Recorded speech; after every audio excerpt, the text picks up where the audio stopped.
Welcome back to our channel Navatha's vlogs. ఈరోజు వీడియోలో ముందుగా మీ అందరికీ వినాయక చవితి శుభాకాంక్షలు. ఈరోజు వీడియోలో ఏంటంటే నేను మార్నింగ్ లేచి మా షాప్ దగ్గరికి వెళ్ళి అక్కడ వర్క్ అంతా చూసుకొని ఇంటికి వచ్చి ఇక్కడ చిన్న చిన్న వర్క్స్ అయితే చేశాను. అదంతా మీతో షేర్ చేసుకుంటాను. ఇంకా వినాయక చవితి చేసుకోవడానికి అన్ని ప్రిపరేషన్స్ అయితే అవుతున్నాయి. మార్నింగే ఫ్రెష్ అయిపోయి నేను అక్కడికి వెళ్ళి మళ్ళీ ఇక్కడికి వచ్చి ఇక్కడంతా వర్క్ స్టార్ట్ చేశాను.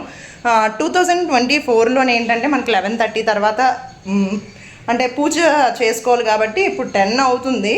నేను ఎలాగో నాకు వర్క్ ఉంది కదా, లేటే అవుతుంది, మధ్యాహ్నం టైంలో నేను చేద్దాం అనుకున్నాను. నేను అన్నీ ముందు రోజే చేసుకుంటాను, బయట నా వాకలు కట్టడం, ముగ్గు పెట్టడం అవన్నీ. కాకపోతే ఇక్కడ బాగా వర్షాలు పడటం వల్ల ఏంటంటే మనం ఎంత పెద్ద ముగ్గులు పెట్టినా కూడా ఫుల్గా తడిచిపోతాయి అని చెప్పేసి ఇంకా నేను ముగ్గు అది పెట్టలేదు. నెక్స్ట్ డే వినాయక చవితి రోజు మార్నింగ్ కొంచెం అంత వర్షం పడట్లేదు, నార్మల్గా ఉంటే బయట అంతా కడిగేసి ముగ్గు పెట్టి గడపకు కూడా ముగ్గులా పెట్టేసి ఇంకా ఫ్లవర్స్ అవి తీసి పక్కన పెట్టాను అనమాట. ఇక్కడ పీట ఉంటుంది కదా, పీట వేయటానికి అని చెప్పేసి. మెయిన్ ఏంటంటే నాకు మా మదర్ దగ్గర నుంచి పాలవీళ్ళు కట్టడం అలవాటు. ఇక్కడికి వచ్చిన తర్వాత పాలవీళ్ళు కట్టడానికి వీలు అవుతుందా లేదా అనుకున్నాను. ఒక ప్లాన్ చేశాను. ఇక్కడ దేవుడికి గది పైన మా కిటికీ ఉంటుందన్నమాట.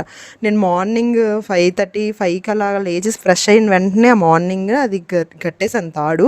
ఇంక ఇంటికి వచ్చిన తర్వాత ఈ ఫ్రూట్స్ ఫ్లవర్స్ అన్నీ క్లీన్ చేసుకొని పక్కన పెట్టుకొని పాలవీళ్ళు ఉంటుంది కదా, దానికైతే ఈ చెక్కది ఉంది కదా, దానికి పసుపది రాసి బొట్లు పెడతామాట. ఇక్కడ వినాయకుడి బొమ్మలు దేవుడి దగ్గర పెట్టడానికి ఒకటి క్యూట్గా ఉందని ఒకటి తీసుకొని వచ్చాను.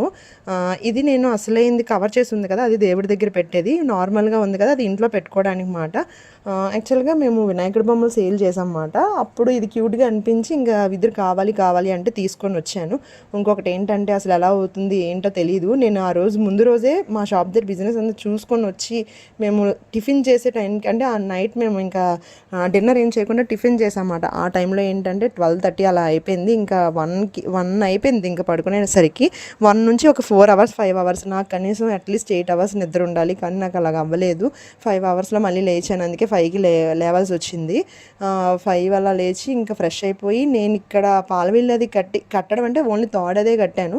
కట్టేసి ఇంకా షాప్కి వెళ్ళిపోయామాట. ఇంకా షాప్ దగ్గర మా హస్బెండ్ ఉన్నారు, నేను ఇంటికి వచ్చేసి ఇక్కడ ఇవన్నీ ప్రిపేర్ చేస్తున్నాను. పాలవీళ్ళకి అంతా పసుపది రాసిన తర్వాత ఇలా థ్రెడ్స్ ఉంటాయి కదా, ఈ థ్రెడ్స్ అన్నీ నేను చేసి పక్కన పెట్టుకుంటాను. ఇంకా డైరెక్ట్గా ఫ్రూట్స్కి అయితే నేను ప్రిపేర్ చేస్తాను.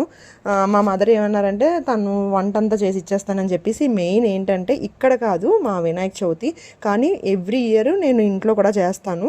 ఇంట్లోని నార్మల్గా చేసుకున్న మా ఓన్ అపార్ట్మెంట్లో మా అత్తయ్య వాళ్ళ ఇంట్లోని కథ అది చదివి అక్కడ మంత్రాలు అవన్నీ కథ బుక్ అంతా అక్కడే చదివేసి అక్కడే చేస్తాం అన్నమాట. ఇక్కడ నార్మల్గా దీపం పెట్టుకుంటాను అంతే. పైన దేవుడి దగ్గర ఇంకా వినాయకుడి దగ్గర దీపారాధన చేసేసి కొన్ని బుక్స్ ఉంటే అవి మన వినాయకుడి పక్కన పెట్టేసి కొంచెం లైట్గా పూజ చేస్తాను. ఇంక ఇవన్నీ చేసినప్పటికీ నాకు అసలు చాలా పెయిన్, అంటే నాకు బ్యాక్ పెయిన్ చాలా ఎక్కువ వచ్చింది. ఎందుకంటే నేను ముందు 2 days అంతా వర్షం పడుతుంది, అక్కడ వినాయకుడి బొమ్మలు అవన్నీ పెట్టడం, వెళ్ళి తీసుకొని రావటం, ఇవి మళ్ళీ అక్కడి నుంచి వచ్చి ఇక్కడ ఇంట్లో పని అంతా క్లీన్ చేసుకోవటం చాలా ఎక్కువ పని ఉంటుంది. అందుకే యూట్యూబ్ ఛానల్ వీడియో కూడా నేను అంత ఎక్కువగా కాదు, ఒక ట్రైపాడ్ ఉంటే దానికి మొబైల్ పెట్టేసి ఎంత ఫాస్ట్ ఫార్వర్డ్లో పెట్టాను కదా, అలా అంత ఈజీగా ఫాస్ట్గా అయిపోతే బాగుంది అనిపిస్తుంది అన్నమాట పని. కానీ చాలా కష్టం అక్కడ వర్క్ చేసుకొని ఇంట్లో అంత పని చేసుకోవాలంటే కొంచెం కష్టంగానే అనిపించింది. ఇంకా అందుకే నేను ఓన్గా ప్రిపేర్ చేయలేదు, ఉండ్రాలు ఒకటే చేద్దాం అనుకున్నాను.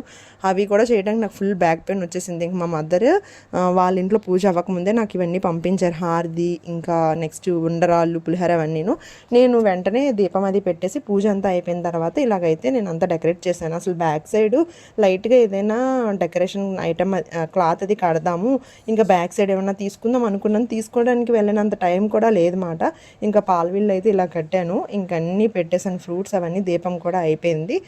నెక్స్ట్ శృతి వాళ్ళు ఏంటంటే శృతి విద్యురు అందరూ కలిపి మా మదర్ వాళ్ళతో కలిపి మా పెద్దమ్మ వాళ్ళ ఇల్లు మీకు తెలుసు శ్రీరామనవమి అవన్నీ చేస్తామని చెప్పి మా పెద్దమ్మ వాళ్ళ ఫ్లాట్లో కూడా కిందన వినాయకుడికి దీపారాధన అవన్నీ ఉంటుంది కదా, ఆ రోజు ఈవినింగే చేశారు. నెక్స్ట్ డే అన్న సంతర్పణ, నెక్స్ట్ డే అనుపంట.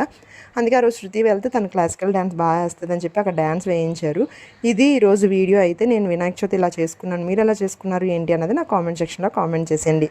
ఇక నెక్స్ట్ వీడియోలో కలుద్దాం. నెక్స్ట్ వీడియోలో ఏంటంటే లాస్ట్ టైం నేను తీసుకున్న డ్రెస్సెస్ ఫుట్వేర్ అవన్నీ చూపిస్తాను. ఇక నెక్స్ట్ వీడియోలో కలుద్దాం. అంతవరకు టేక్ కేర్, బాయ్ బాయ్.